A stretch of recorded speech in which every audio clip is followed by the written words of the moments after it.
eu sou a Michele. E eu sou o Zizo. E você está ouvindo o Mentes Divergentes, um podcast para mostrar que para ter uma mente divergente, você não precisa ser necessariamente neurodivergente.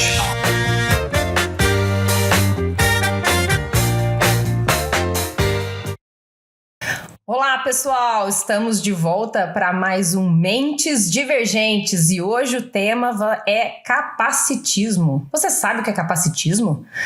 Capacitismo, Zizo, conta pra gente. Bom, capacitismo, primeira coisa, é o preconceito contra as pessoas com deficiência. Então é o nome que se dá a esse tipo de preconceito, mesmo jeito que a gente fala em racismo, né?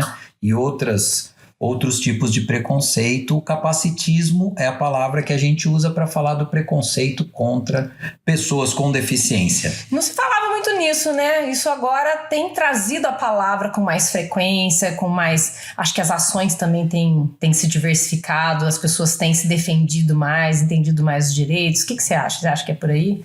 Eu nunca tinha ouvido essa palavra, na verdade, antes do meu diagnóstico. Não, é sério. Eu nunca tinha ouvido. Nem sabia que existia esse negócio, né? E olha que assim, eu me considero uma pessoa, né, assim, interessada nessas diversas questões, assim, de, enfim, minorias, de luta por direitos, enfim, feminismo, todo esse negócio. Eu sempre fui, assim, interessado nisso, né? Mas capacitismo era uma palavra que eu nunca tinha ouvido. Né?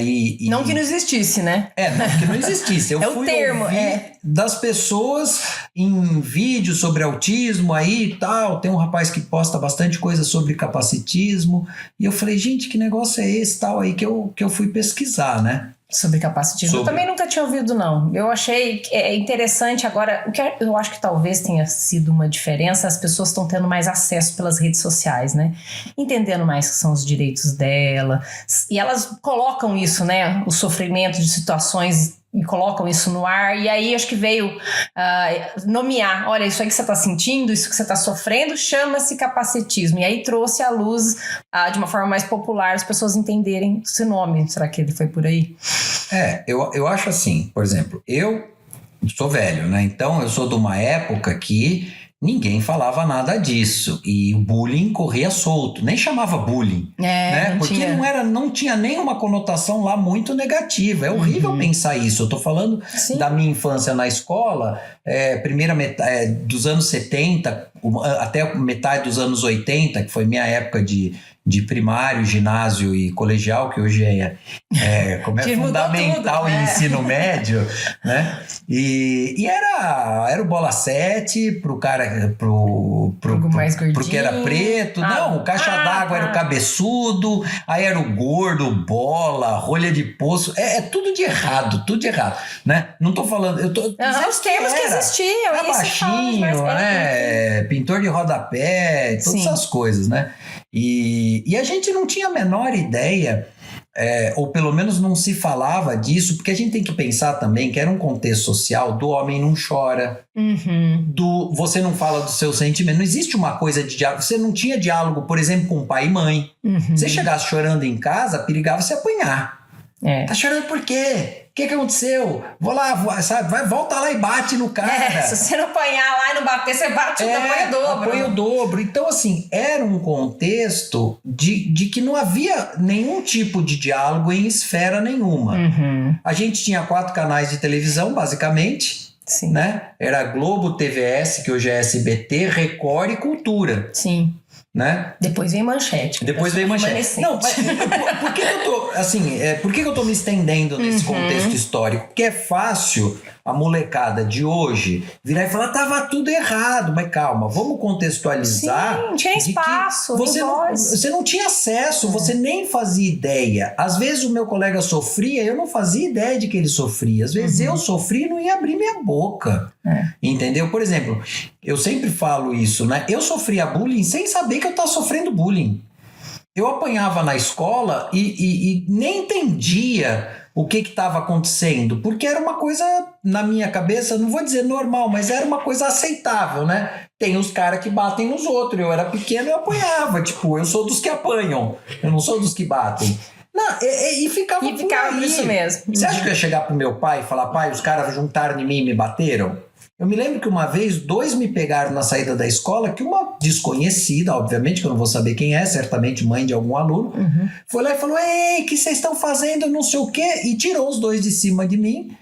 E pra mim era um fato da minha vida, nunca, é sério, Paulo, tipo, eu não encarava isso daí como uma coisa agressiva. Ou errada, ou que eu devesse levar para a escola, para a direção, coordenação, para o professor, para o pai, para a mãe, para o raio que parte. Então, que dirá a gente imaginar, por exemplo, o capacitismo, né? É óbvio que esse negócio aí tem a ver com aquela coisa de achar que a pessoa com deficiência é menos, né? Sim. Então você pressupõe que ele não alcança, que ele não chega, que ele não vai fazer. Então ele não tinha nem voz pra pensar, porque assim, se você pensar no... então tá, o racismo era uma coisa tão absurda, e é uma coisa tão absurda, e era uma questão cultural, o feminismo, né? Mulher não tem voz, né? De repente eles olhavam para a pessoa com deficiência e viam algo muito concreto de dizer assim: nossa, você é muito diferente de mim, então você fique quieto que você não é nem gente, né? Era mais ou menos por esse caminho, dizer assim: você não tem voz aqui, você não tem espaço, você não vai falar, e aí você nasceu para sofrer. Então, aguente seu sofrimento. Eu acho que não tinha espaço nem para quem fazia e nem para quem recebia, era uma coisa selada, né? Não, e eu acho que também existia assim... a luta dos direitos civis, né, principalmente pela população preta, né, que são, vamos dizer assim, na minha humilde opinião, os grandes heróis junto com as mulheres, né, que são 2 lutas, né, e esse espaço e essa discussão, nós somos tão humanos quanto vocês, né, somos tão gente quanto vocês, eu digo, principalmente os homens brancos heterossexuais, sim, né? Que era a classe dominante, socialmente dominante. Até hoje, né? Em todo lugar, cargos de poder, sim, e tudo, sim, né? Enfim, agora, apesar de tudo isso, todo mundo olha pro deficiente e fala: tadinho.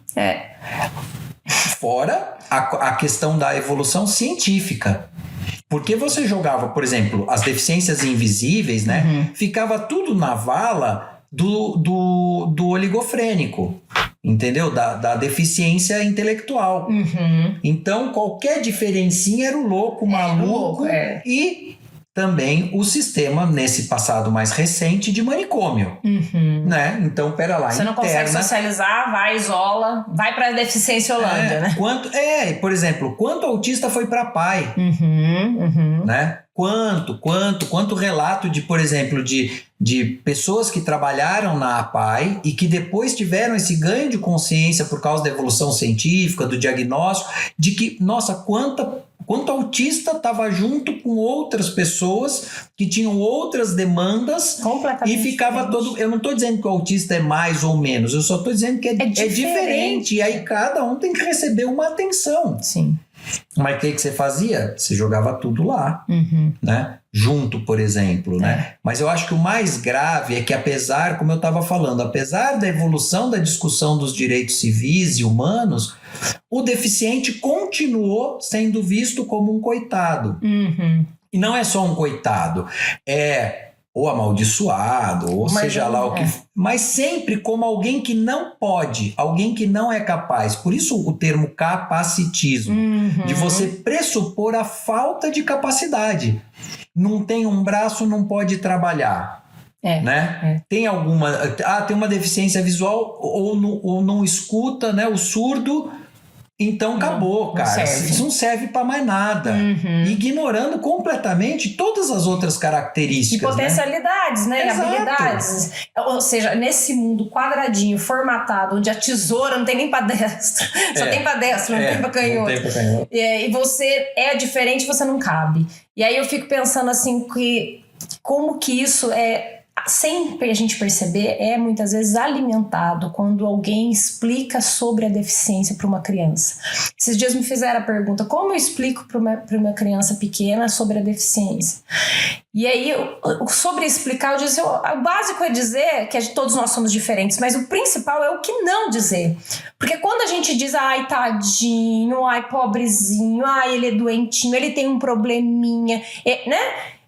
tentando minimizar, né, a questão, mas dizendo sempre numa infantilidade, porque a deficiência também está jogada na vala da infantilidade, né? Todos são tratados como criancinhas incapazes. E aí isso faz com que a criança cresça, talvez com espírito de solidariedade, que já é melhor do que nada, mas tá errado. De coitadismo, né? De, ele não vai poder nunca, ele não é capaz nunca, eu sempre vou... Ele vai ser café com leite, como dizia na minha infância.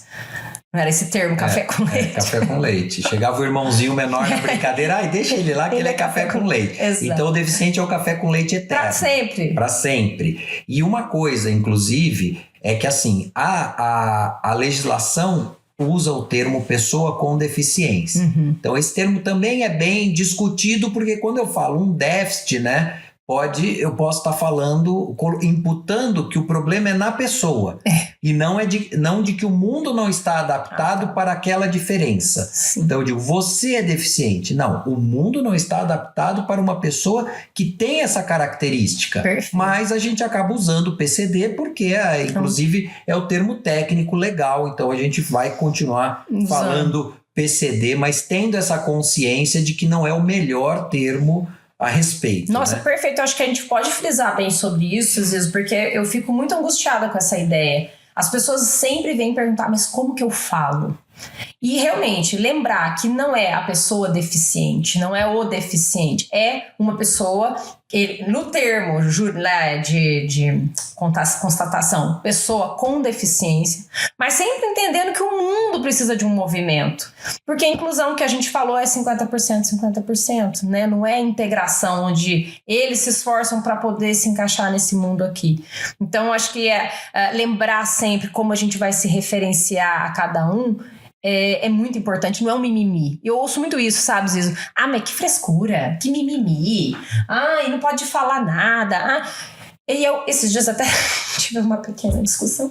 E aí, sobre isso. Porque também, na minha época tudo podia, era fácil, hoje não pode mais e tudo é mimimi. Eu falei, mimimi e é frescura pra quem é branco, hétero, homem e mora no estado de São Paulo, né? E não tem deficiência. Aí, porque senão você não pode ser xenofóbico, você não pode ser racista. Tem várias outras questões, mas você não viveu. Então é fácil dizer que é mimimi do outro, né?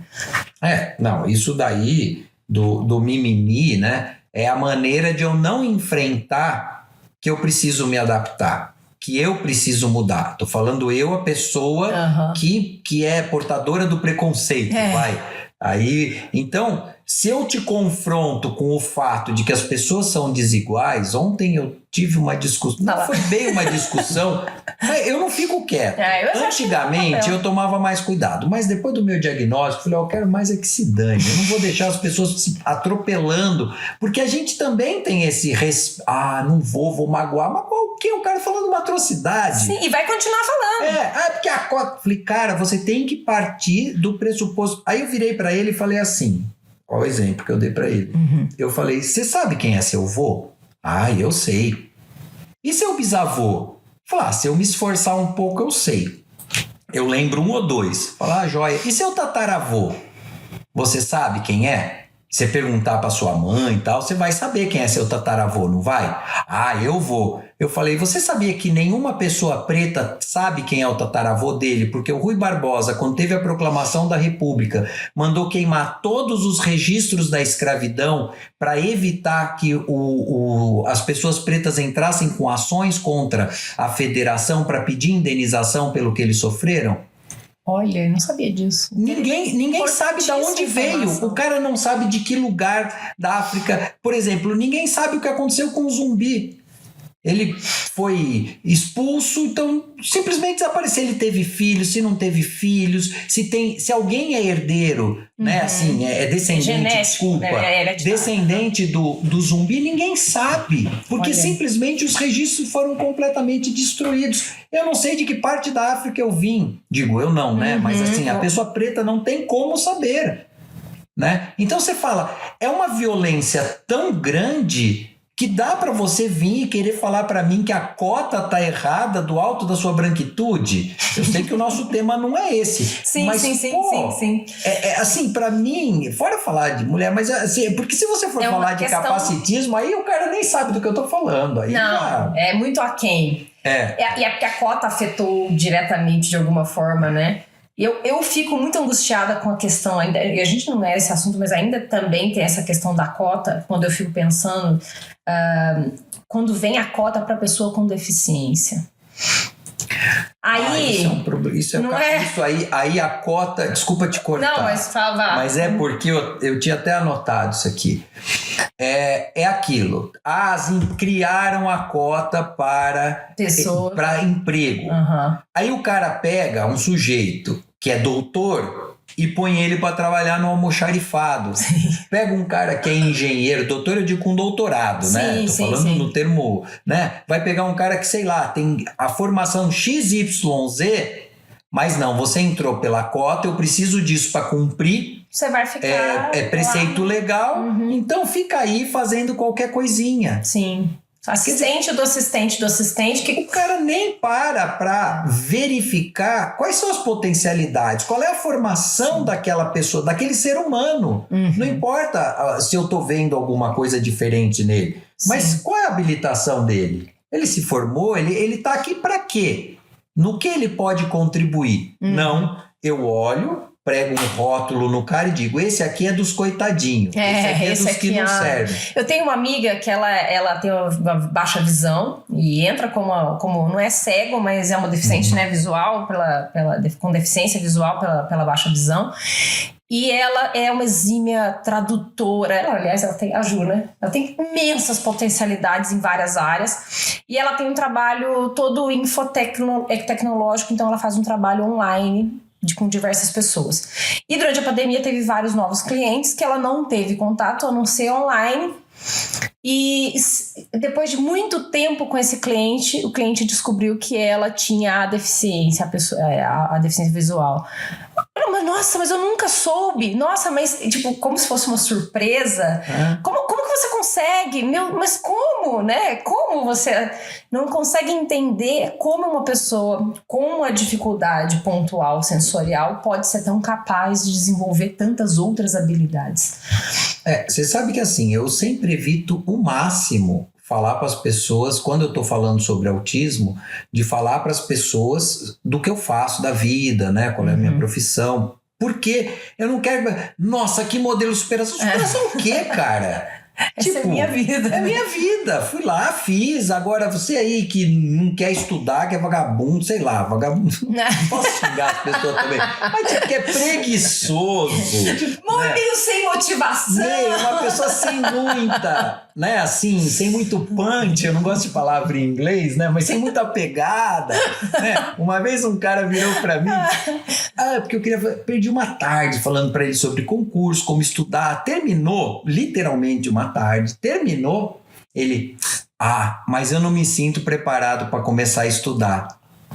Oi? Aí eu falei, você sabe que para estudar direito você só precisa de uma bunda e um livro, mais nada, porque é só sentar na cadeira e ler. Como a pessoa pode dizer, não estou preparado? Aí você fala que você tem alguma condição, o cara já vai achar que então sei lá o que, né? Então eu falo, não sou modelo de superação para ninguém. Você sabe que isso eu como mãe também ouço bastante essas coisas, tipo, nossa, você é tão feliz, né? Você lidar tão bem. Eu fico impressionada como você lidar bem. Eu falo assim, então, tipo... Você não tem problema na sua nenhum vida, problema. Amiga? Nada acontece, puta vida chata, não posso falar palavrão, mas que escapou. Mas pelo amor de Deus, né? Você é feliz e você não é? Então, diz que todo mundo tem algum problema, não? Eu não entendi agora. Eu digo, porque as coisas acontecem, né? Então, claro, demanda, obviamente, que para eu ter a minha vida, para eu poder desenvolver meus potenciais, né? Que é essa a questão da pessoa com deficiência, né? Você rompe o capacitismo quando você viabiliza que a pessoa com deficiência desenvolva todo o seu potencial. Sim. Que ela alcance tudo aquilo que ela pode, né? Enfim... É claro que eu tenho que superar as minhas dificuldades, claro. E aí eu vejo isso, Zizo, te cortei, desculpa, mas eu vejo isso como aí sim entra uma questão de superação, superar o capacitismo, isso sim, porque para nós, de verdade, eu penso isso, o desafio da vida não é lidar com a deficiência ou a neurodivergência. A questão é lidar com o capacitismo, com o preconceito, com a ignorância. Esse é o maior desafio. E aí você conseguir ter paz ao enfrentar tanto isso sim é superação. Aí sim, eu vou dizer assim, pelo amor de Deus, olha, vamos combinar. É o que eu falo. Né? Aliás, é o que eu não falo, né? Que eu, profissionalmente, eu não falo do meu diagnóstico do autismo, porque eu sei que isso pode me gerar muito problema. Que o cara vai olhar e falar, então... Será que tá bom mesmo? Será que ele fez certo será que ele consegue fazer? Enfim, mas você estava falando essa questão do maior problema e você passou de raspão na ignorância. E eu acho assim, desde o começo, minha grande preocupação, tem um pessoal ativista mais radical no combate ao capacitismo. E eu acho que o caminho... Tem, obviamente, que a gente pontuar quando a gente vê uma situação assim explícita, né? Não acho que ninguém tem que dar tapa na cara de ninguém, né? Para não citar um evento recente. Acho que partir para a ignorância não é o caso. Perder a razão. Mas eu acho que a grande avenida para superar o capacitismo é informação. Entendeu? E eu vejo que às vezes as pessoas com deficiência, algumas pessoas são muito intolerantes. E eu, nesse ponto, não sei se por causa da idade, eu tenho um pouco mais de paciência. As pessoas falam, eu não tenho que explicar, principalmente jovem, né? Eu não tenho que explicar. A pessoa que vai pesquisar, eu falo, olha, mas eu acho que não me custa nada, porque o mundo tá tão aquém. Que é o nosso papel. Às vezes eu às vezes reconheço, tenho amigos, cada vez que eu falo do diagnóstico, a pessoa, nossa, mas como assim? O que quer dizer isso? Eu já ouvi isso muito. O que quer dizer isso? Quer dizer, não tem nem ideia. De onde eu começo? Mais remoto do que autismo para falar o que é isso. Sim. Eu falo, isso sou eu, né? Assim, ó, tá aqui. Isso é isso aqui, tudo isso, 100% isso. Não. Mas é verdade, eu penso que assim, essa coisa da intolerância, de quem sofre, é porque já tá num limite tão grande. Né? E no gato, a gente chama de gato escaldado, né? Mas eu acho que eu concordo com isso, eu acho que a força está na resiliência de você tolerar. Por quê? Porque a gente quer ser tolerado, no sentido tolerado, de ser aceito, de ser respeitado, então a gente vai respeitar o ritmo de aprendizado do outro. Né? A ignorância, entre aspas, do não saber é diferente de uma pessoa que teve a oportunidade de conhecimento e ela continua insistentemente se defendendo, achando que aquilo é um absurdo. Aí é aquela ação, né? A pessoa está agindo de uma forma capacitista, né? Não é uma coisa de ignorância. Sim. É o cara que tá ali sistematicamente e aí realmente não tem que ser tolerado de maneira alguma. A gente vê cada absurdo, cada atrocidade, você vê gente falando coisas... Não, eu vi recentemente, até veio uma questão na cabeça que eu falei, gente, não é possível.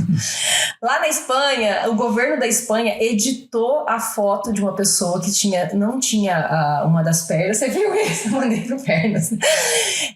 Uma turista tirou uma foto e ela tinha uma perna biônica na foto, e o governo da Espanha foi lá e editou a foto, botou uma perna de verdade pra não ficar feio. Ai, nossa, gente. Ai, que bonito isso. Deu uma perninha digital pra ela. Ai, que bonito. Agora você imagina onde a gente tá. Então, o quanto que tem que explicar, o quanto que tem que pegar na mãozinha e falar, vem, Cotia, vamos conversar. Então tem que ter tolerância mesmo. Eu acho assim, que eu sempre, minha saída muitas vezes acaba sendo o humor, né? Aí é assunto para outro encontro, né? Mas assim, eu também acho que às vezes você levar com leveza, porque, por exemplo, eu já passei muita vergonha por causa de mancada. Seja, mancada. Aí, ó. Mancada é capacitismo, tá, gente? Então, por causa de dar um fora. Sim. E como eu acabei de fazer agora, né?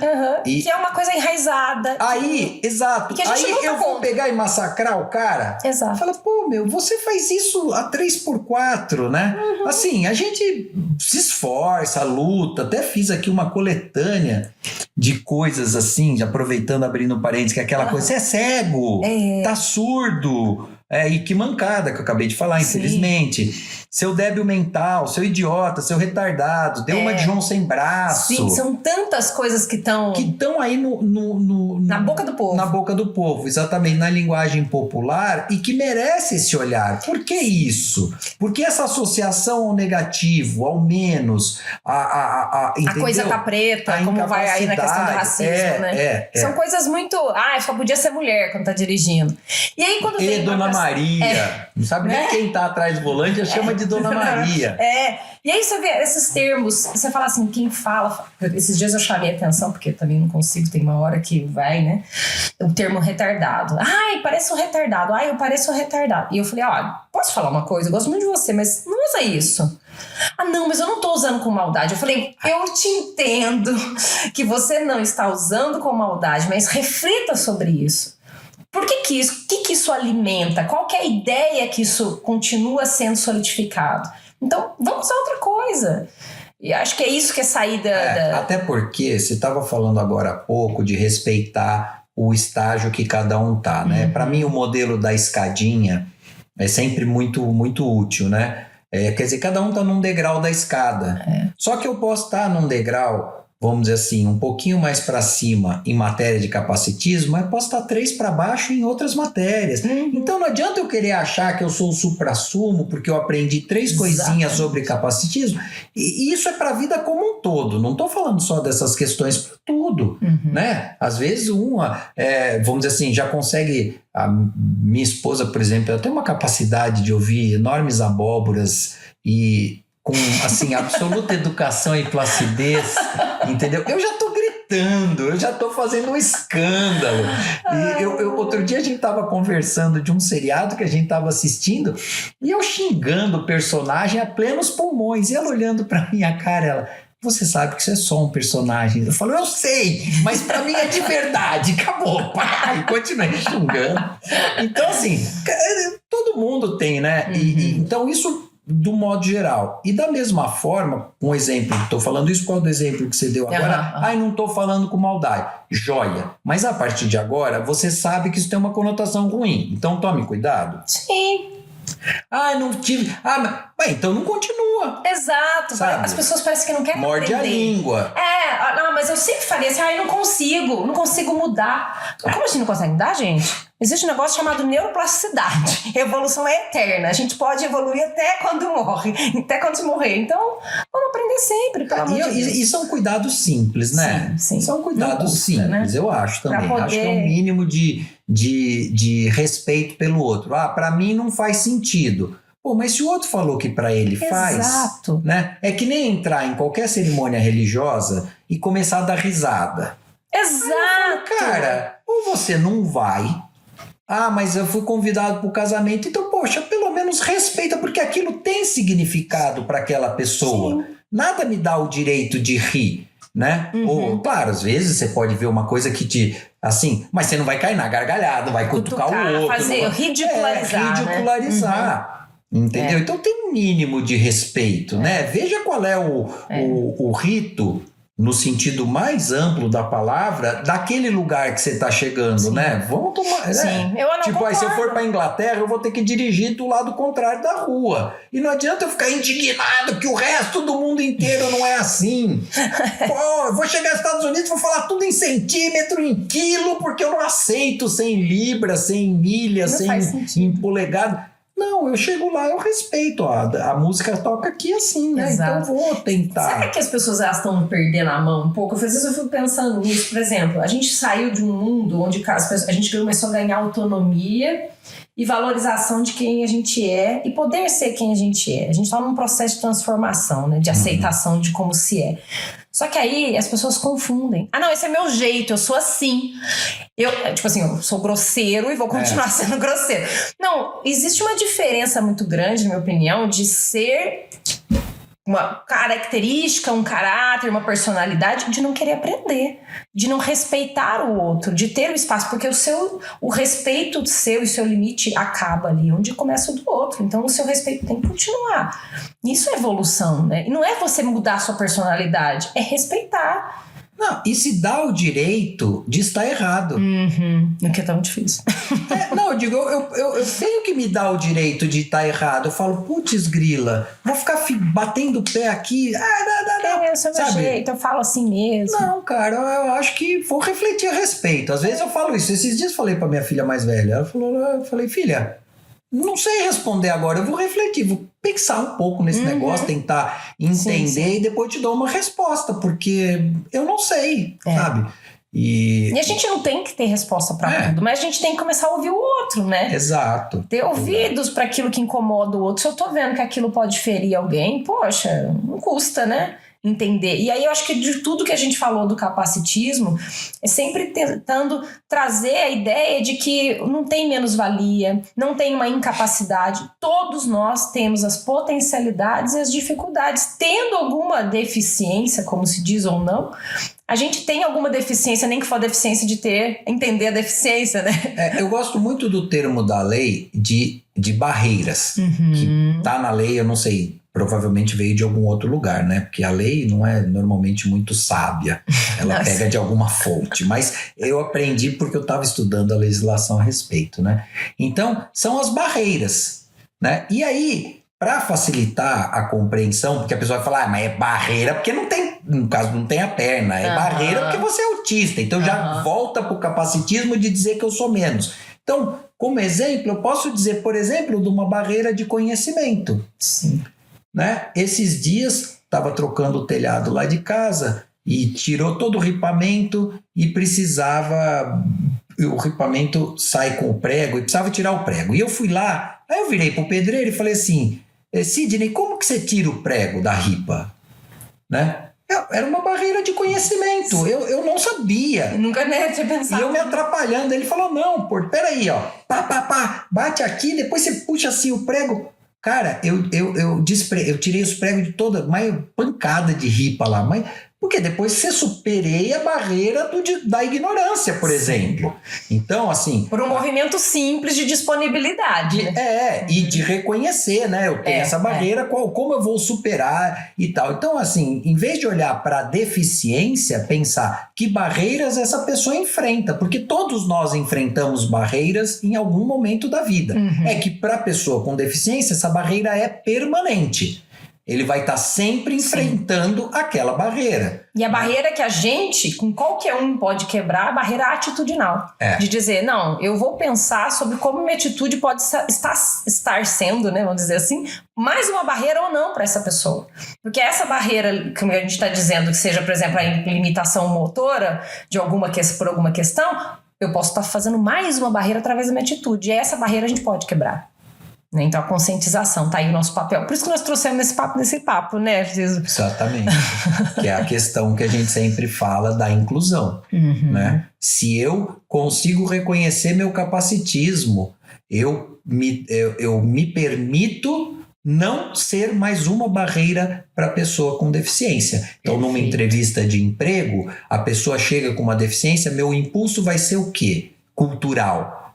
Esse aí já é menos que os outros candidatos. E aí eu tenho que virar e falar assim, vamos dizer assim, eu tive esse impulso, aí eu lembro, não, mas espera lá. Quais serão as capacidades, as potencialidades desse ser humano que está diante de mim, mas aparentemente diferente? Ele tem lá coisa escondida. Do mesmo jeito pode chegar a pessoa, né, e não ser apta para aquela atividade para a qual eu estou entrevistando. Sim. Então eu tenho que dar o direito de todo mundo exibir as potencialidades, mesmo que eu, de impulso, ache que aquela pessoa não serve. Né? Julgue. Né? Aí eu acho que... Não, perfeito. Eu acho que esse tema, a gente tem esse tema, se deixar, né? Às vezes nós temos conversa pra caramba, mas é só para esclarecer, principalmente lembrar do esforço que cada um pode fazer para poder fazer com que o outro se sinta acolhido e não julgado previamente por alguma capacidade que a gente pode supor não que ele tenha, né?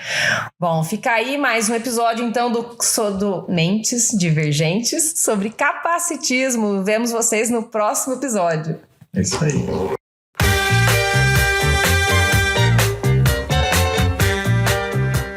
E esse foi mais um episódio do podcast Mentes Divergentes. Eu sou Michele Basso, com Zizo Porto e técnica de Paulo Amaral.